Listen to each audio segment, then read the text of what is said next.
This is Dr. Roy Davidovitch from the NYU Langone Orthopedic Hospital presenting the RotexTable attachment for anterior approach total hip replacement. The RotexTable attachment is a partially automated, completely surgeon-operated table attachment for anterior approach total hip replacement. The Rotex attaches to a regular operating room table. It is radiolucent and allows intraoperative fluoroscopy. It also stores with a footprint similar to an IV pole when not in use, which is ideal for operating rooms tight on space or outpatient surgical centers. The surgeon has complete control of leg positioning and does not rely on an unscrubbed or specially trained assistant to manipulate the table intraoperatively. Therefore, only 2 surgeons are absolutely necessary to execute the procedure. We present here an abbreviated anterior approach total hip replacement case performed with the aid of the RotexTable attachment. We will be focusing on the distinguishing characteristics of this device. The RotexTable is brought into the room in a collapsed position. It easily stores in this position as it assumes a footprint similar to an IV pole. The patient is brought into the room and undergoes anesthesia.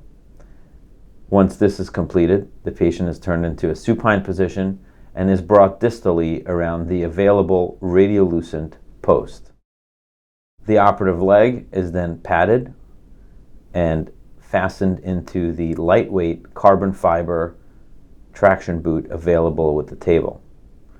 The leg board is removed, and the Rotex attachment is simply fastened into position with a single click. The boot is attached to the Rotex device. The surgeon controls rotation of the extremity through the drapes via this ratcheted lever. When the lever is turned anteriorly, the leg can be locked into an internally rotated position. In neutral, the leg is left into neutral rotation. Posteriorly, the leg can be locked into an externally rotated position. The externally rotated position is ideal for femoral prep. For the majority of the case, the leg is placed in a neutral position, allowing free rotation of the extremity. A pedal allows the surgeon to control extension and flexion of the hip via this automated mechanism. The base of the Rotex is left unlocked and moves passively during hip extension and flexion. This prevents any undue tension on the extremity. Gross traction can also be locked through the drapes via this switch. As a safeguard against extension of the hip under traction, which can cause a neurovascular injury, extension of the hip is disabled under gross traction. The surgical field is then draped in this fashion, allowing for access to the rotation lever as well as the traction switch through the drapes.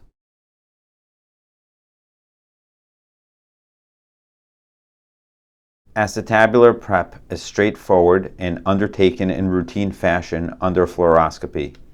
Note how the assistant surgeon holds the leg in a slight figure 4 position for femoral head removal. For femoral prep, the extremity is ratcheted into external rotation. The surgeon can simultaneously externally rotate the extremity and assess for proper tension. The surgeon utilizes the pedal to automate the hip into the desired degree of extension. Adduction is easily achieved as well.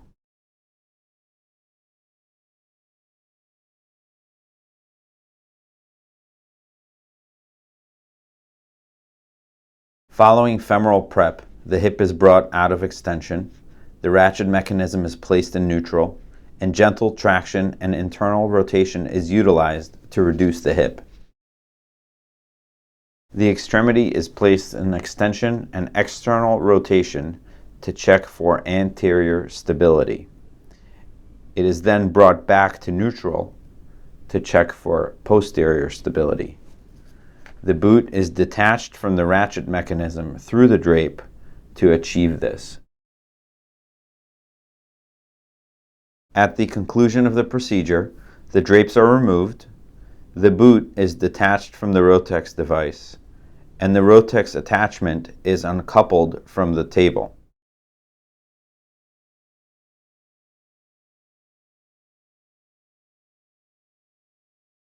The leg board is attached, and the boot and post are now removed. The patient is ready for transfer to the post-op recovery unit.